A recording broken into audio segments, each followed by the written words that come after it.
Hello, my name is Alan Hull, and today I will be talking about Invest and lessons I've learned in mobile app development.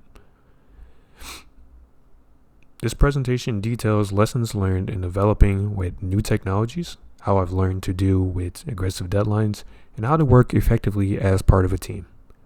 I've broken it down into three parts. Firstly, we'll be going over a brief little project overview where I will talk about what the Invest app is and what it is meant to accomplish.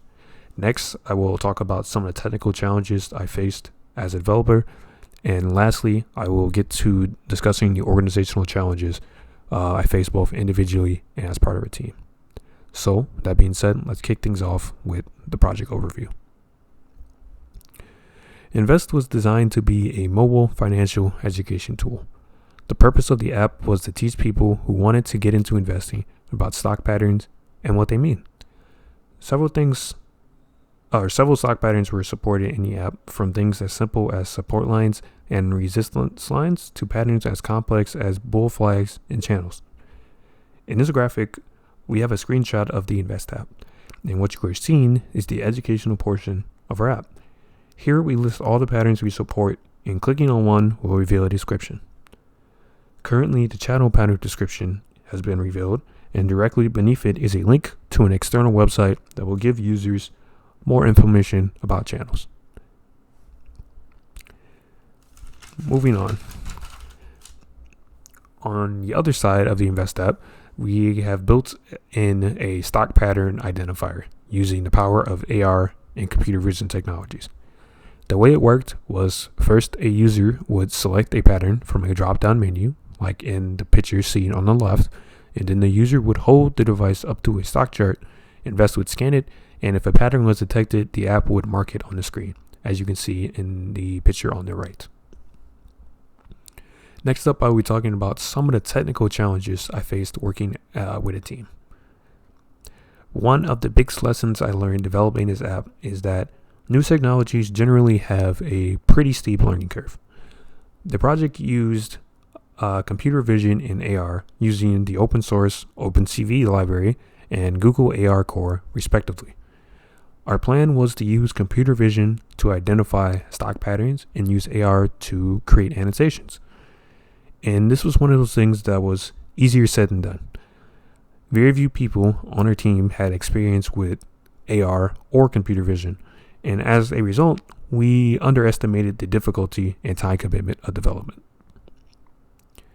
Another challenge we faced was coding in a new and unfamiliar language.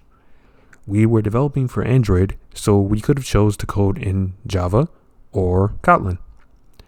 Java has the advantage of being a 25-year-old language with a very large plethora of resources and documentation, and most of us had developed in it as well. On the other hand, Kotlin is a 4-year language that boasts simpler syntax and code, and was also the language that was encouraged for use in the course. But I learned that newer doesn't necessarily mean better. One of the biggest drawbacks of a new programming language is that there are often less resources and documentation for when things go horribly wrong. Therefore, a lot of the times you're kind of stuck and you have to figure out these issues on your own, or hope and pray that there is some Stack Overflow post somewhere. Now, I will be discussing organizational challenges of development. A big part of developing is managing expectations. And this includes expectations with your team, with your client, and your customer or end user. A big part of working with a team is, of course, communication. And this means that you should talk and check on your team members beyond regularly scheduled meetings or stand-ups. And a couple of times I found that people were struggling by themselves, but I knew that anybody on our team would have been glad to help them. And this kind of brings me to my next point. It is vital to your success as a team that people feel comfortable communicating. And as a result, you as a developer should do everything you can to make it as comfortable as possible for people to, voice their concerns or ask questions. An example I have is we were using Slack to communicate in my team, but I wasn't always active or at my computer. So oftentimes I would miss messages that are either private or in the general chat. And to fix this, I offered the solution of, giving out another way to reach me. And this way, it gives the appearance that I'm not ignoring people, especially when that's not my intention. Lastly, when developing projects, any project, has a deadline.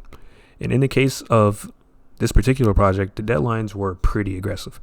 So the lesson I really learned here is deadlines kind of suck for everybody, and everybody has to meet them.